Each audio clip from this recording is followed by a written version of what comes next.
Hola a todos. Hubo un tiempo en que las cosas estaban más claras. Al impresentable se le ignoraba y los niños no hablaban en la mesa a menos que se les preguntara. Aquello no era mejor ni peor, era distinto. Hoy nada es lo que parece. Nicolás Maduro ha asistido a su investidura como si no hubiese recibido el rechazo de la mayoría de los gobiernos latinoamericanos, de la Unión Europea y también de Estados Unidos. El gobernante venezolano ha sonreído y ha repartido besos. Ha gritado que iba a México y ha asegurado que el pueblo de Venezuela no está solo. Pese a su discurso desafiante, Maduro sabe que ahora mismo es un paria internacional y que necesita recabar todos los apoyos posibles. Algunos de esos apoyos parecerían estar garantizados. Cuba, Bolivia, Nicaragua, El Salvador. Otros apoyos se estarían fraguando en medio de la contingencia. China, Rusia, Turquía.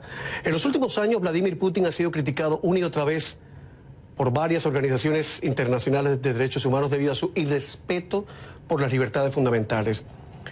Entre tanto, el alto comisionado de la ONU para los Derechos Humanos denuncia que en Turquía, tras el fallido golpe de Estado de julio de 2016, el presidente Erdogan no acepta la crítica y mucho menos la disidencia contra su gobierno.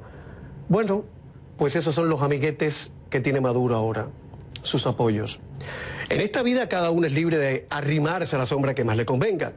Pero hubo un tiempo en que las cosas estaban más claras. Por ejemplo, una revolución socialista jamás buscaba, al menos de forma abierta, descarada, evidente, buscaba el respaldo de regímenes autocráticos, aunque fuera por el qué dirán o acaso por principio, aunque hay que decir que más de uno se arrimaba a cualquier gorila en nombre del pueblo y de la patria. La vida es un cabaret, decía Liza Minnelli en aquella película fabulosa de Bob Fosse. A mí siempre me chocó la frase porque el cabaret yo como que no. Pero después de la investidura de Maduro, esa frase tiene sentido, le veo sentido. Comienza Camilo, que hablando se entiende a la gente.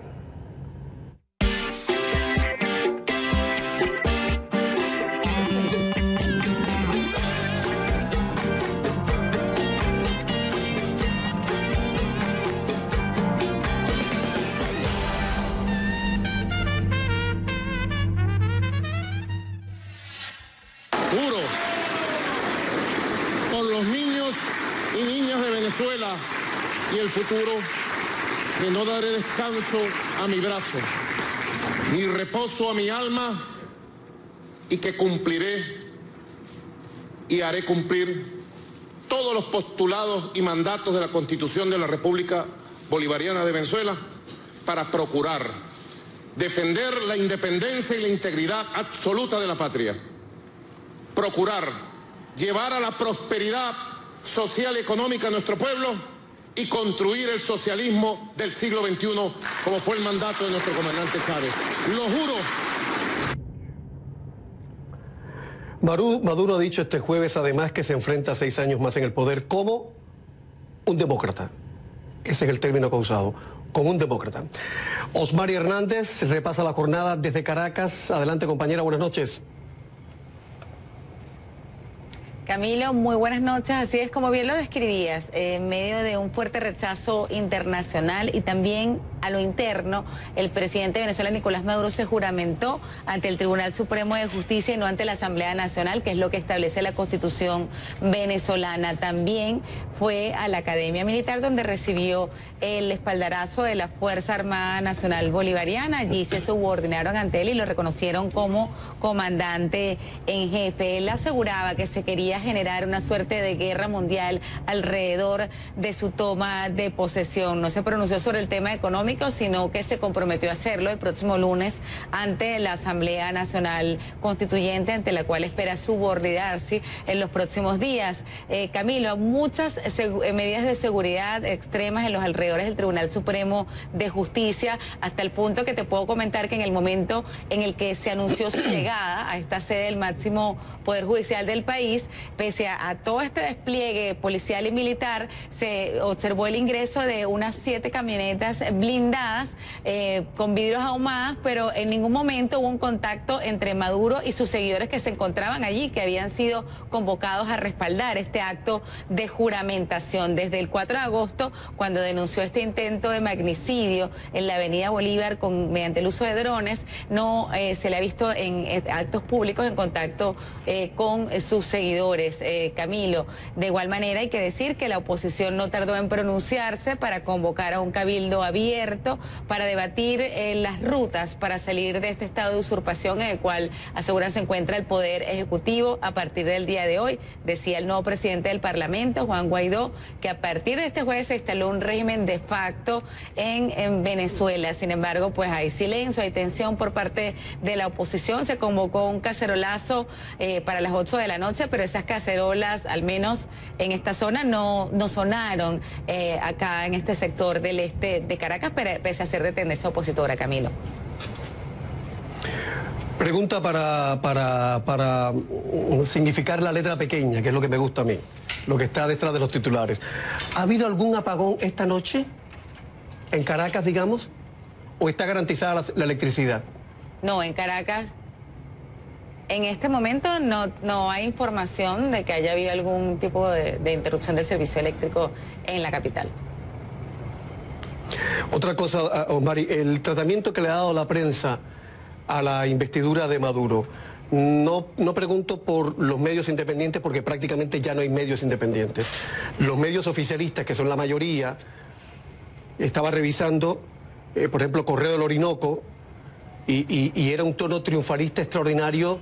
Todo parecía como que el renacimiento económico, social, moral de Venezuela comienza a partir de hoy. ¿Ese es el tono que ha primado durante toda la jornada? ¿O ha habido alguna voz discrepante, digamos, en algunos medios? ¿O ya no hay espacio para esas voces? Digamos que los medios tradicionales son mucho más discretos en el manejo de estas informaciones. Están los medios digitales que pues ya tienen un tono mucho más crítico. Destacaban, por ejemplo, diarios como páginas como Efecto Cocuyo, la muerte de un niño con leucemia en el Hospital de Niños JM de Los Ríos en Caracas, pues que padeció toda la falta de medicamentos, también de alimentación, un bebé de 11 meses en la jornada de hoy.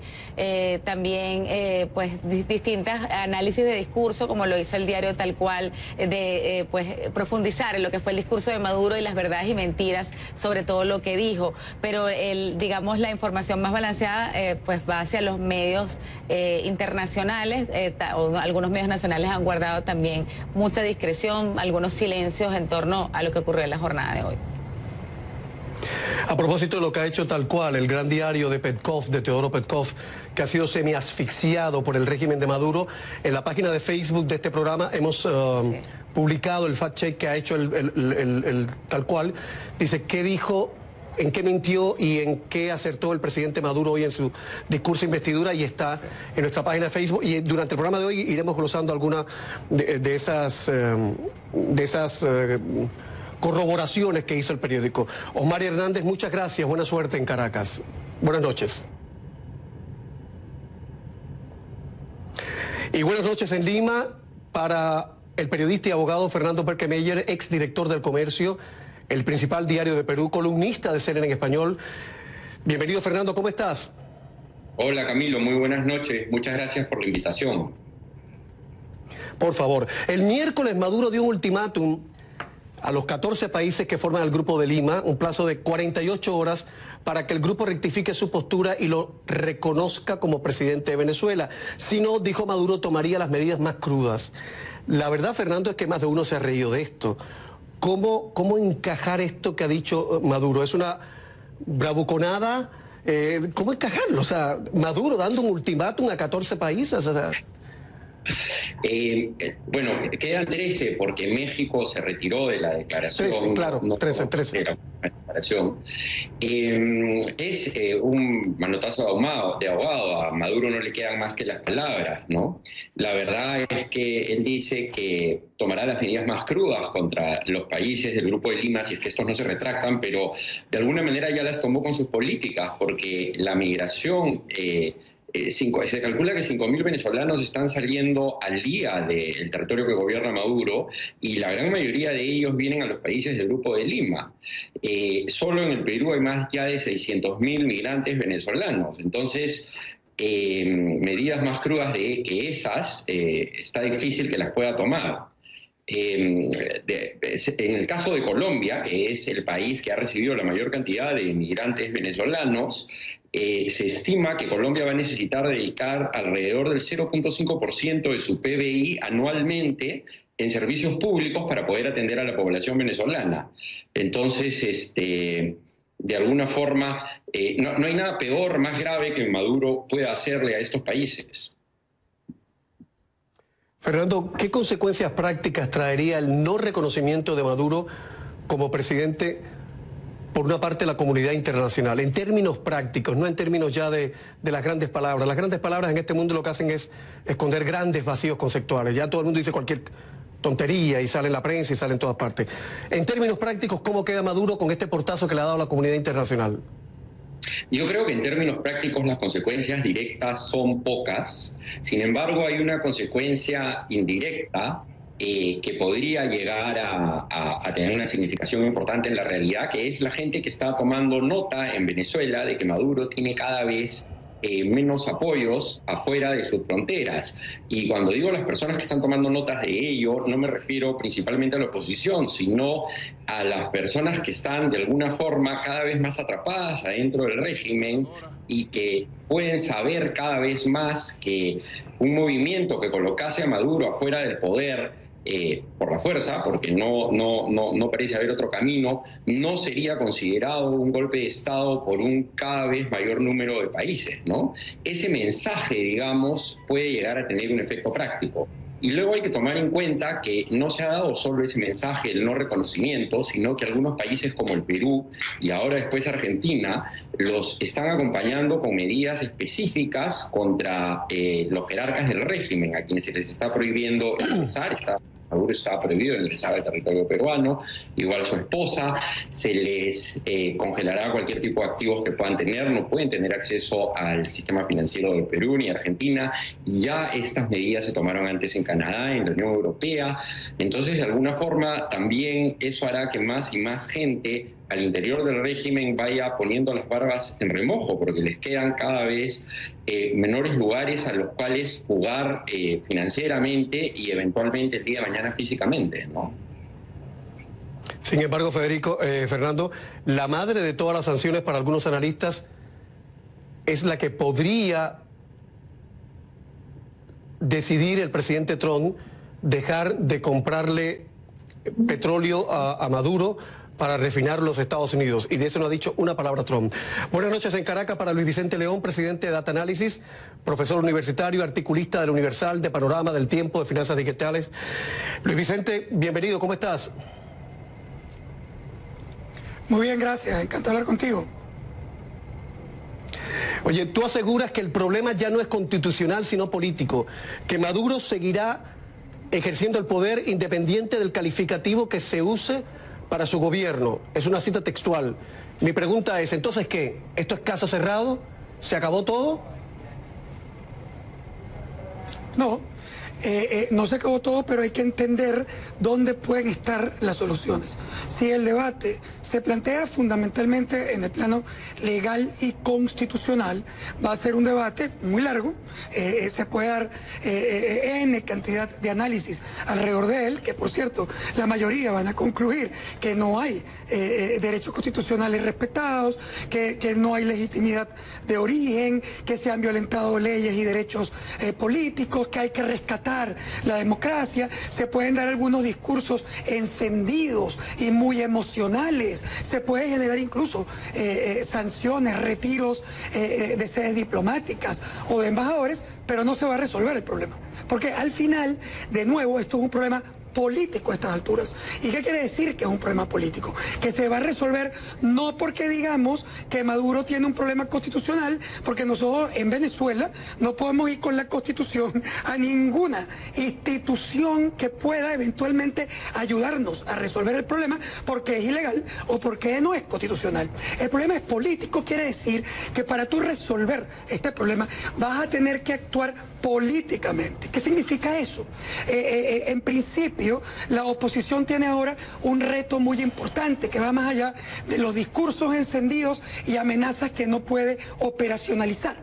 Tiene que lograr elevar al máximo el costo del status quo, es decir, el costo de que el gobierno haga lo que le da la gana, sin permitir la expresión popular o sin permitir, digamos, que esa gran mayoría de la población que quiere cambio pueda eventualmente tener el derecho de expresarse. Y eso significa una combinación, obviamente, de la comunidad internacional, que es, por cierto, importantísima, pero es el condimento del plato principal. El ingrediente principal no es la comunidad internacional.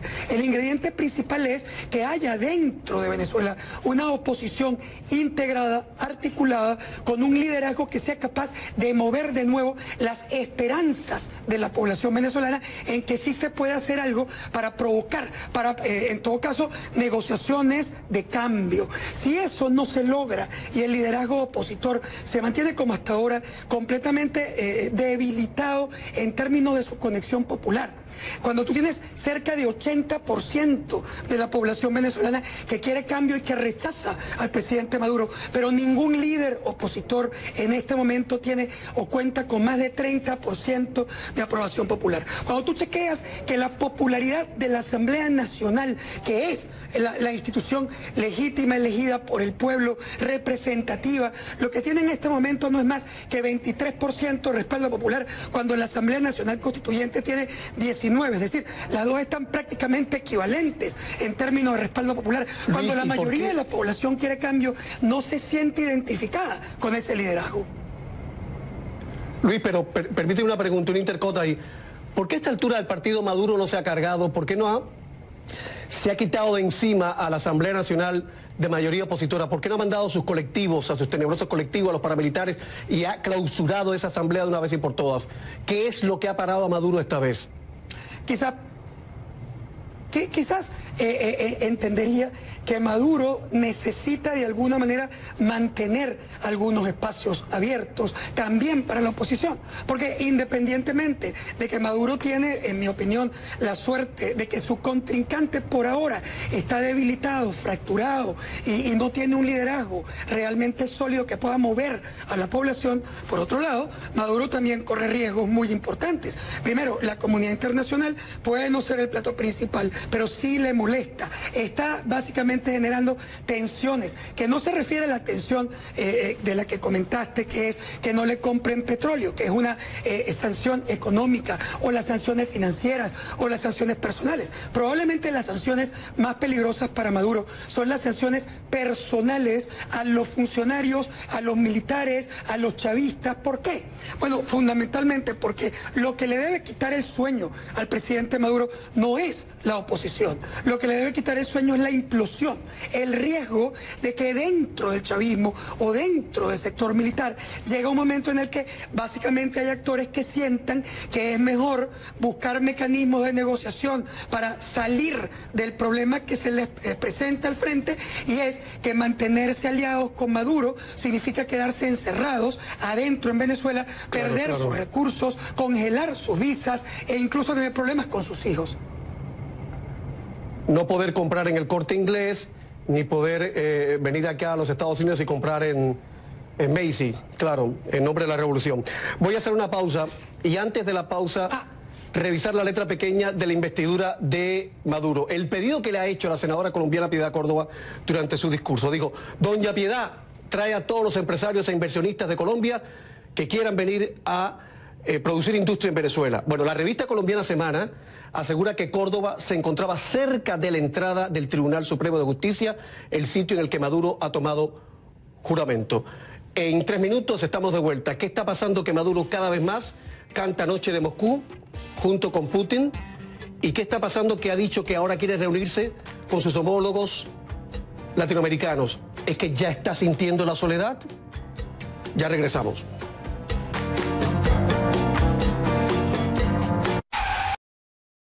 Somos TNN.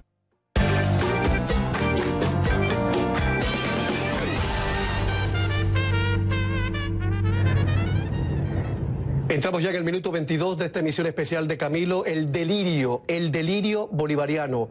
Estamos hablando en la primera parte del programa con Luis Vicente León en Caracas y con Fernando Berkemeyer en Lima. Fernando, Maduro ha dicho este jueves que está listo ya para celebrar una cumbre de gobiernos de América Latina y el Caribe para discutir cara a cara, ha dicho, lo que haya que discutir. Mi pregunta es, ¿esa es una rama de olivo o es un dardo envenenado de un guapo de barrio? Es un saludo a la bandera, es un puro gesto. Seguir con las mímicas. Tú decías por qué mantiene abierta la Asamblea Nacional.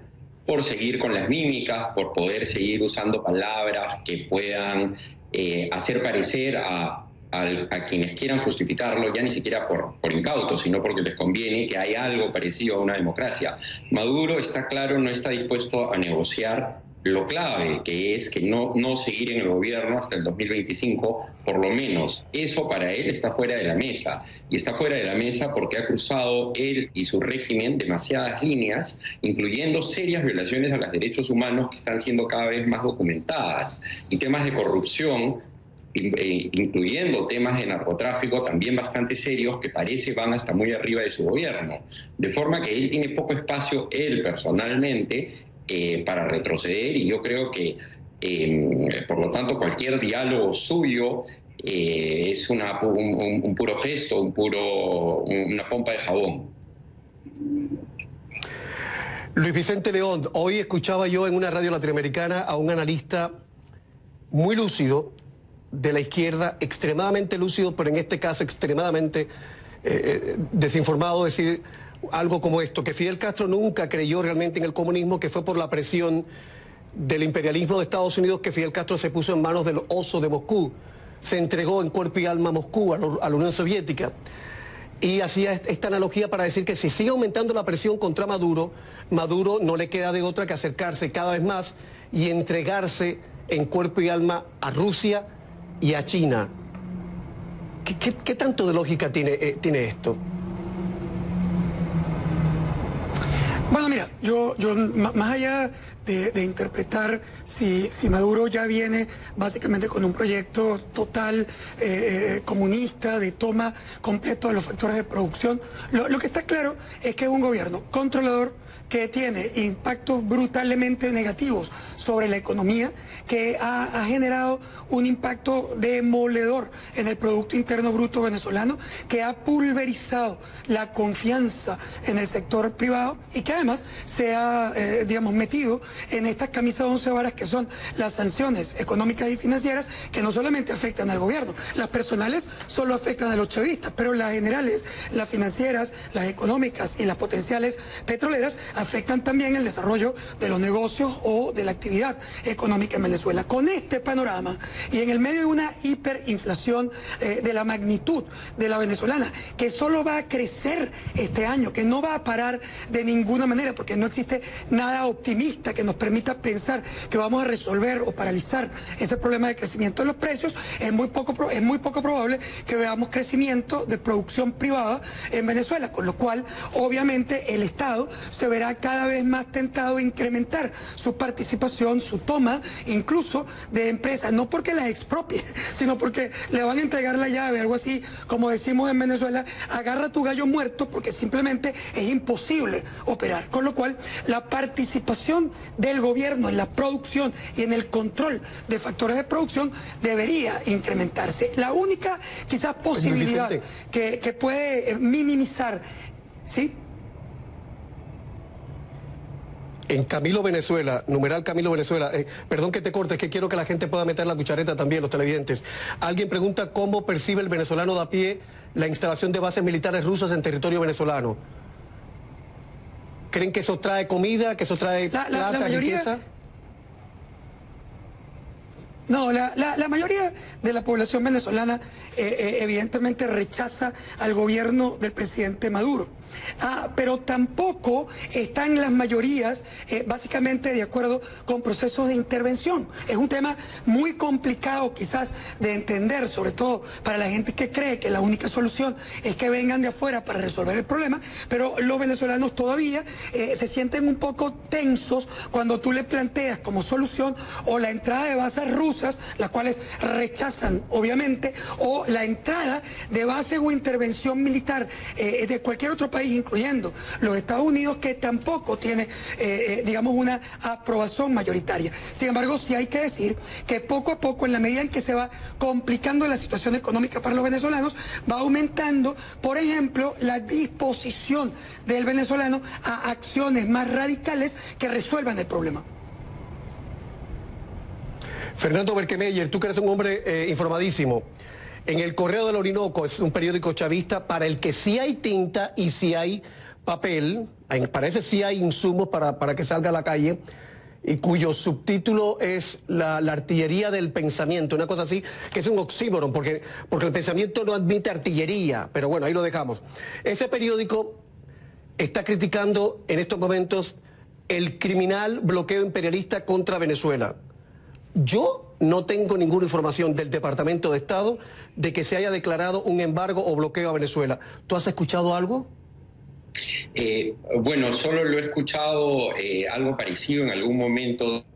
Rodríguez Zapatero, que parece últimamente ser un buen socio del gobierno, que habló de relacionó la crisis económica venezolana con las medidas que se estaban tomando, pero justamente sucede lo que tú has dicho. Los países se han cuidado mucho de centrar las medidas en los funcionarios del régimen y no en el Estado en sí, para no golpear la economía y aún más, y no dar la excusa al gobierno que tuvo durante tanto tiempo el gobierno de Cuba. Es decir, la crisis viene por el embargo, la crisis viene por las medidas tomadas de afuera. Justamente se han cuidado muchísimo de no incurrir en eso esta vez, y es pues un argumento que solo puede repetir alguien que está trabajando directamente para Maduro o indirectamente, como en el caso del expresidente español que nombré. Fernando Berkemeyer, muchas gracias. Luis Vicente León, muchas gracias.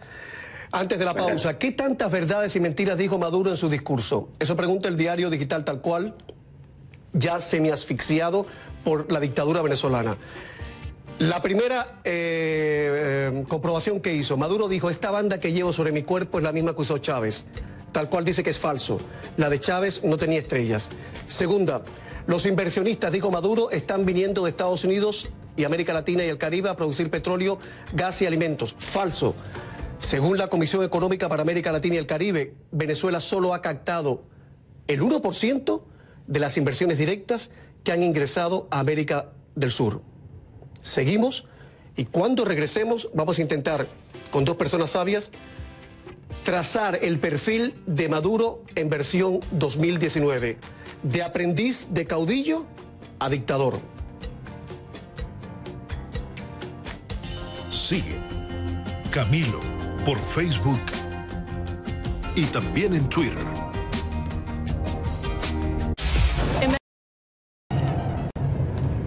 ¿Cómo es Nicolás Maduro en versión 2019? ¿Cómo va a ser? A partir de este momento intentaremos trazar el retrato de Maduro 2019, que ahora se hace llamar Nicolás Pueblo. Giovanna de Michel, profesora universitaria, analista política con estudios de inteligencia y contrainteligencia, así como de imagen y escenarios de negociación. Es una mujer muy sabia, muy atemperada, con la que me gusta hablar, porque pone siempre la razón primero que la pasión. Y está con nosotros en esta mesa de análisis. También está Jorge Dávila. Miguel es escritor, es periodista, columnista del diario El Nuevo Herald, colaborador de CNN en español. No es tan atemperado como la profesora de Michelle, pero es amigo de la casa. Bienvenido. Gracias. Es que los cubanos no somos atemperados. No, los cubanos somos cubanos, no hay otra cosa de definirlo, lamentablemente. No hay de otra. Profesora de Michelle, bienvenida. ¿Cómo está usted?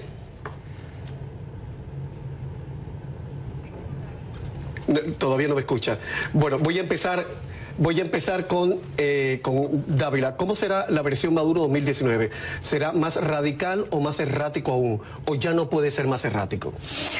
Bueno, esto es tan complicado tan complicado, sobre todo para analizar por una persona que no es venezolana y que no está viviendo todas estas cosas, pero en el caso venezolano hay cosas que yo realmente no me explico. ¿Cómo si el salario no le alcanza para comprar un alimento en el día siguen viviendo? Esto es una cosa que hay un vacío. Recuerda que en nuestro país la gente no trabaja y vive.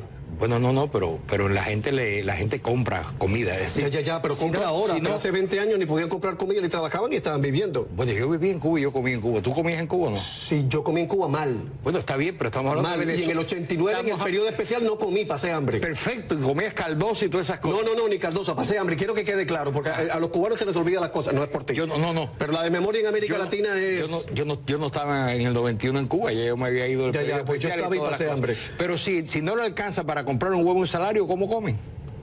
Eso es una duda legítima. ¿Pero qué quiere decir tú? ¿Que entonces esa estadística es irreal? No, yo quiero decir que yo no entiendo cómo es posible. No, lo de los 10 millones, la inflación en Venezuela es... que hay gente que hace una comida al día cuando puede en Venezuela. Claro, pero la cifra esa de que con el sueldo le alcanza para comer, para comprar una comida, yo creo que hay algo ahí que no puede ser porque la gente vive... Yo me imagino que están las cestas que reparte el gobierno con los carnets de la patria y esas cosas. Pero eso no se vive, por Dios. Entonces, ¿cómo viven? Si los perniles han llegado podridos. Vamos a preguntárselo a Joana de Michel. Pregúntale a la... Profesora de Michel, ¿me está escuchando usted? No me escucha la profesora. Mira, ella nos va a dar la respuesta. Bueno, en lo que se conecta con la profesora, esto de la tecnología debe ser por el... Bueno, en fin, lo dejamos ahí. Letra pequeña de la investidura. ¿Qué tantas verdades y mentiras dijo Maduro en su discurso? Pregunta el diario Tal Cual, que sabes que ya lo asfixió este señor. Venezuela tiene enemigos muy poderosos, pero el peor de todos es el burocratismo y la corrupción. Eso dijo Maduro este jueves. Tal Cual dice que es cierto, y es cierto. Según el índice de la percepción de la corrupción 2017, Venezuela se ubicó entre los 12 países del mundo con más altos niveles de corrupción en la historia, de corrupción institucional. O sea, en eso Maduro acertó. Maduro está maduro en eso. En eso acertó. Exactamente. De la investidura, ¿con qué te quedas? Bueno, ¿Qué es lo que más te ha emocionado o qué te ha chocado? No me ha emocionado nada porque a mí Maduro como persona, como líder, como presidente, siempre me da una impresión aún más ridícula que Chávez. Ahora se dice que Chávez, después que murió, que era una persona, Chávez decía constantemente... Tenía mucho carisma Chávez, hay que decirlo, ¿no? Yo no, Chávez lo que tenía muchos millones. Sí, pero dice que era un encantador de serpientes. Bueno, está bien, este es menos que Chávez, pero Chávez tampoco era una lumbrera. Chávez tampoco era una lumbrera y Chávez lo que tenía el petróleo a $100 el barril. Ahora estaba a $40, 45, 50. El problema de Venezuela, y yo estoy totalmente de acuerdo, casi totalmente de acuerdo con lo que dijo el señor de Data Análisis, León, de que es un problema interno político, porque la corrupción no solamente está en las esferas gubernamentales, también está en la oposición. Y se sabe que la oposición venezolana no acudió a las elecciones con una estrategia que le falló antes, porque no acudió a las elecciones, y le están dejando el espacio político, que además domina con el ejército, domina con la corrupción, a este señor Maduro, que no está maduro para gobernar, a mí me parece, porque además es una persona que dice estupideces. Como otras tantas gente que están en la política, que no voy a citar, que dicen estupideces, no es un caso específico de Maduro. Pero... cuando yo veo eso, a mí lo que me produce es una tremenda tristeza desde el extranjero, pero tampoco me anima la preocupación esta que hay generalizada de que de pronto la Unión Europea no reconozca las elecciones, no reconoce las elecciones y quiere que repitan las elecciones. Yo creo que el drama venezolano es terrible, el drama venezolano es doloroso porque desde ser un país rico está en la miseria, la inflación esa yo creo que nunca ha sucedido en el mundo y es un problema que no solamente es económico, es político también porque políticamente esa sociedad no está marchando. Y es terrible ver este señor como se pone en la presidencia y empieza que se autotitula como Maduro Pueblo. Nicolás Pueblo. Bueno, parece una novela de la novela latinoamericana. Es estúpido hacer eso, no hay absolutamente ninguna grandeza, hay un deseo de mantener el poder, pero lo está logrando. ¿Desde cuándo el chavismo está en Venezuela? ¿Qué está pasando en el escenario de las relaciones Cuba-Venezuela? Bueno... ¿dónde está la mano de La Habana en todo esto? Bueno, la mano de La Habana debe estar ocupada arreglando los problemas que tiene internos. ¿Viste la foto de Díaz-Canel con la foto de los cuatro que está Díaz-Canel, Serén el salvadoreño, Evo Morales, faltó Daniel Ortega, no sé por qué el presidente Ortega no estaba, y está el gobernante cubano Díaz-Canel con el puño en alto, pero sin mucha... ¿Tiene la foto, por favor? A mí no me gusta pedir las imágenes, se ve muy feo en televisión. Me dicen, estamos en eso, ponga la foto, please. Y se ve el señor Díaz-Canel, pero con... No es como el puño en alto. Sí, como, sí, no era el puño, sí, puño. Que no pasará, no. Póngalo en la pantalla entera. Mira el puño Díaz-Canel donde está. Muy poco revolucionario ese puño, ¿no? La capacidad de analizar la altura de un puño es sorprendente, pero yo creo que... Oye, Dávila, por favor, no, te estoy hablando en serio. Sí. Yo recuerdo cuando el no pasarán, cuando la pasionaria, cuando la guerra... Te estoy dando la razón. Que la gente ponía el puño en alto. Que no es un puño muy entusiasta, te estoy dando la razón. Pero la política cubana obviamente tiene que seguir de solidaridad con Venezuela. Eso es innegable. Venezuela ayudó al gobierno cubano durante pero sigue esperando Sí, pero yo no creo que hay la misma química que había entre Fidel Castro y Chávez. Ahora entre Raúl Castro, que es el jefe del Partido Comunista, el secretario del Partido Comunista, que tiene el deber de conducir el gobierno de Díaz-Canel, que dentro de poco va a haber un primer ministro, se dice, etcétera, etcétera, y eso se sigue complicando estructuralmente. Yo no creo que sea la misma relación. Me han dicho que han salido muchos cooperantes internacionalistas de Venezuela porque sencillamente no podía pagar, pero sigue la solidaridad, igual que Nicaragua está en tremendos problemas y sigue solidario, y Bolivia también, y ahora México. Giovanna de Michel, profesora Giovanna de Michel, un placer tenerla. Decía de usted que es una de las voces más atemperadas que se asoma a la pantalla de CNN o de cualquier medio de información, que siempre pone la razón por encima de la pasión, y eso no tiene precio. De todo el acto de investidura, que algunos llaman el circo de la investidura, otros llaman el acto de investidura, yo me quedo con el acto de investidura porque no hay otra. ¿Qué es lo que más le ha chocado a usted como ciudadana venezolana? Lo que más le ha chocado. Algunos compañeros de reacción decían que el momento en que Maduro tiraba besos así le parecía a Evita Perón, y que los besos no se sabe dónde los tiraba porque el público estaba acá. Pero a usted, ¿qué más lo que le ha chocado? A mí lo que más me chocó fue en el momento de la juramentación, cuando Nicolás Maduro juró por el establecimiento del socialismo del siglo XXI, porque me pareció absolutamente contradictorio que él jurara según lo que establece la Constitución Nacional y que se encargaran de leer el artículo de la Constitución en el cual él podía, bajo una circunstancia sobrevenida, juramentarse ante el Tribunal Supremo de Justicia, haciendo ver que era un acto absolutamente constitucional, y luego afirmar que el propósito de su segundo mandato es establecer el socialismo del siglo XXI cuando el socialismo no aparece en ninguna parte del texto constitucional. Es una aberración y una demostración, una vez más, que el texto constitucional se utiliza de manera absolutamente acomodaticia, ¿no? Profesora de Michel, usted trabajó como analista de seguridad y defensa en el Estado Mayor Conjunto del Ministerio de la Defensa y en la Dirección de Inteligencia del Comando General del Ejército de Venezuela. Esta pregunta es para usted. Maduro ha sobrevivido a Diosdado Cabello, el militar más influyente, más poderoso y más tenebroso del país. ¿En qué basa realmente su poder Nicolás Maduro ahora mismo? Mira, yo creo, Camilo, y esto probablemente me traiga problemas en mi país, pero yo creo que el presidente, que Nicolás Maduro es un rehén de su propio entorno. Yo creo que lo que hace que Nicolás Maduro permanezca aún en el poder es su poca capacidad decisoria a título personal. Él decide en función de complacer los diferentes sectores de poder que existen dentro del gobierno, y eso es lo que lo mantiene. Es un presidente cómodo para algunos centros de poder que conviven en una guerra silenciosa dentro del estamento gubernamental.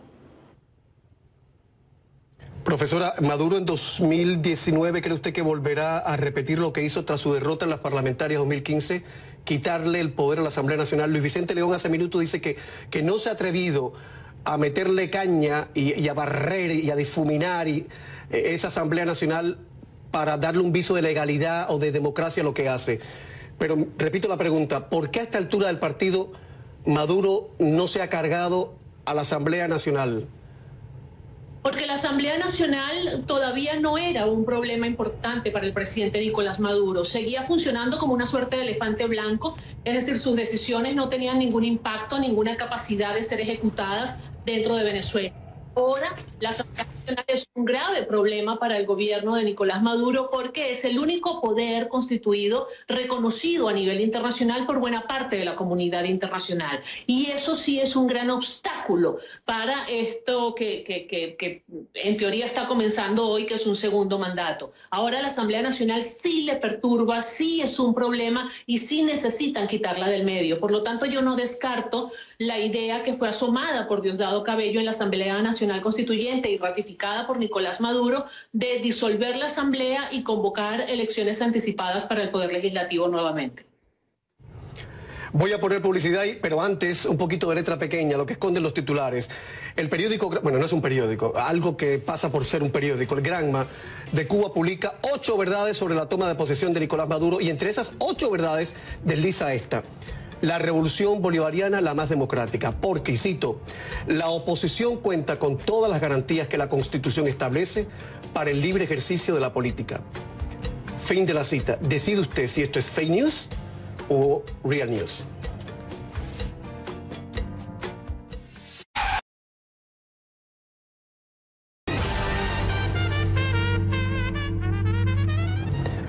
Jorge Dávila, Miguel, ya sabemos que la Rusia de Putin no es la Unión Soviética, ni la Venezuela de Maduro es la Cuba de Fidel Castro. Aún así, ¿qué está esperando Maduro, que cada día parece adorar más a Putin? Siente el mismo amor, la misma, el mismo respeto que siente Trump por Putin. Parece que los autócratas se quieren. Claro, claro. Putin, que es un estadista, un gobernante y un estadista inteligente, independiente. Y un autócrata total. Está bien, los autócratas también fueron, Pedro el Grande fue un autócrata en Rusia, etcétera, etcétera. Además, podríamos empezar a hablar de las crisis de la democracia. Autócratas pueden ser brillantes, pueden ser unos tiranos, etcétera, asquerosos, que matan gente, que degüellan gente. Putin es un estadista, mira lo que ha logrado en Siria. Desde que Obama se fue de Siria, él se apropió de la región. No, la verdad, para ser un espía... porque su profesión es espía, ha logrado mucho. Exactamente. Entonces, hablando de eso, pero en la realidad lo que hay en eso es que Maduro está tratando de buscar apoyo en China y en Rusia, iba a decir la Unión Soviética, en contraposición a la actitud norteamericana de ir en contra de su gobierno y de denunciar constantemente las irregularidades de la democracia ahí. Ahora, ¿estamos en el año 1960-61 con el caso de Cuba? No. ¿No va a haber subsidio ruso a Maduro? ¿Pero qué subsidio ruso si ese país es capitalista? El gobierno podrá darle, igual que el gobierno le perdonó a Cuba, una gran parte de la deuda que tenía. Pero estamos hablando de petróleo y de oro, que le interesa mucho a los rusos también, ¿no? Sí, pero el problema fundamental de ahí es que la economía no funciona, que es el punto débil de todos los socialismos. Incluso de los socialismos que quieren poner aquí, los socialistas nuevos en el Congreso que dicen que quieren poner un 70% de impuestos a las personas ricas. Me deciste que tú tengas una empresa y que a besos le pongan un 70%. Ese es el problema de los socialismos. No vamos a recibir ningún paquete. Exactamente. Yo no pienso que les perdonará, les mandará los aviones, etcétera, etcétera. Tendrá ahí, se podrá retratar con él, pero ya no es el 61. Y China, el Partido Comunista manda, pero es capitalista. Podrán darle algunos beneficios como la Unión Europea, pero no mandarle unos subsidios. O sea que el presidente está fregado. Bueno, a mí me parece que él vive un sueño revolucionario que, bueno, según su punto de vista, es algo que debe hacer en Venezuela. Me imagino que tiene un apoyo en Venezuela, que como te repito, y como dijo León, la oposición no sabe estructurar, porque el problema de Venezuela, estoy 100% de acuerdo con él, es político. Y es un asunto que tiene que resolverse dentro de Venezuela con ese 80% con los repúblicas que se ha organizado. Ahora, la Unión Soviética, Rusia, ¿le va a resolver el problema de Venezuela? No, de la misma manera que la Unión Europea, ni Estados Unidos, ni el Grupo de Lima le va a resolver el problema de Venezuela, porque tendrían que intervenir militarmente en Venezuela y eso no va a suceder. La última pregunta después de la pausa. Profesora Giovanna de Michel y Jorge Dávila. En 2014, el presidente Maduro dijo que derrotaría la pobreza. Yo me pregunto, ¿será la pobreza la que derrote finalmente a Maduro? 3 minutos de publicidad.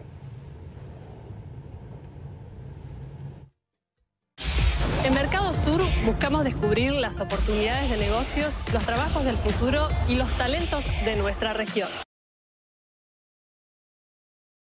Puede de semana, los fines.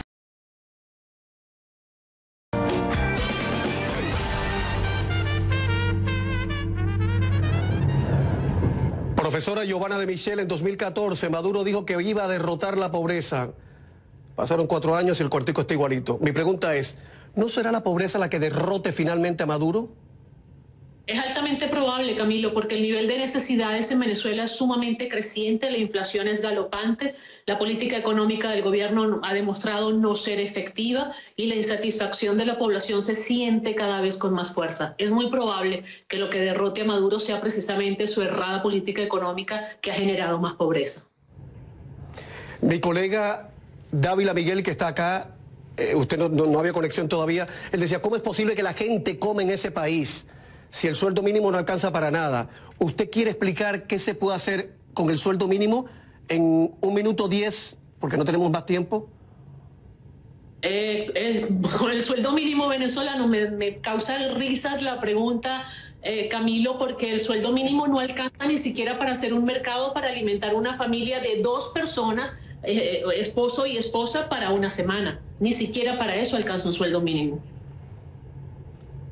Entonces, ¿cómo lo hace? Terrible. Entonces, imagínate tú. Bueno, son los niveles de nutrición y de cómo está la gente. Sí, pero tú no puedes comer una semana nada más al mes, tienes que comer 4. Pues hay gente que no come. 3 semanas al mes. El venezolano Profesora, explique, por favor. Sí, el venezolano está comiendo cada vez peor. El venezolano recibe cada vez menos proteínas, mucho carbohidrato. De 3 comidas diarias, muchos se han reducido a 1 comida y media.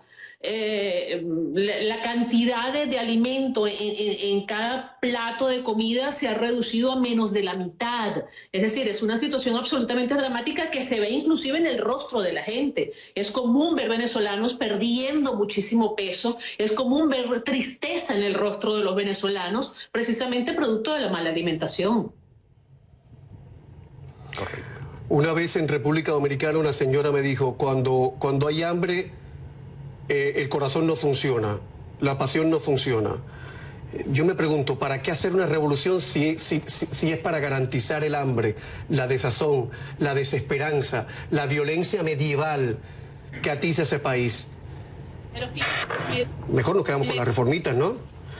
Sí. Sí, adelante, profesora, nos quedan 20 segunditos. Sí, fíjate, Camilo, que en medio de todo eso se afianzan las grandes contradicciones en Venezuela.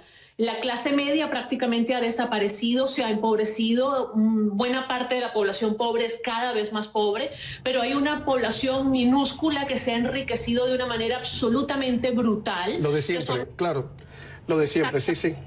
Le tengo que cortar, profesora, pero es lo de siempre, siempre. Los más pobres pagan el pato. Jorge Dávila Miguel, muchísimas gracias. Gracias a ti. Profesora Giovanna de Michel, muchas gracias. Y a ustedes, gracias. Venezuela, buena suerte y buenas noches.